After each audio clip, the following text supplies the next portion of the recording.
শীতকাল, এই যে এখন শীতকাল পড়ছে, এই শীতকালে আপনি ঠান্ডা পানিতে অজু করছেন কষ্ট করে, এই অজুর বদৌলতে আপনার গুনাহগুলো মাফ হয়ে যাবে। অদ্ভুত যুগ, ঘরে ঘরে দেখবেন পরকীয়া চলছে, ম্যাক্সিমাম ঘরে ঘরেই পরকীয়া। স্বামী স্ত্রীকে নিয়ে সন্তুষ্ট না, স্ত্রীও স্বামীকে নিয়ে সন্তুষ্ট না।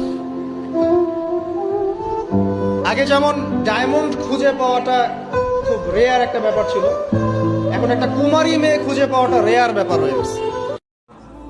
তোমাদের সামনে একটা জামানা আসছে, জামানা সাবরিন, কঠিন সবরের জামানা, কঠিন সবরের জামানা। ওই জামানায় ঈমান ধরে রাখাটা হাতের মধ্যে জ্বলন্ত আগুন ধরে রাখার মতো হবে। নবীজি বলছেন ঈমান ধরে রাখাটা হাতের মধ্যে আগুন ধরে রাখার মতো কঠিন হবে। সেই কঠিন জামানায় যদি কেউ আমার একটা সুন্নতকে জীবিত করতে পারে, বা আমার মৃত সুন্নতকে জীবিত করতে পারে, বা নবীর সুন্নতের উপর অটল থাকতে পারে, সে 50 জন শহীদ সাহাবীর নেকি পাবে ইনশাআল্লাহ।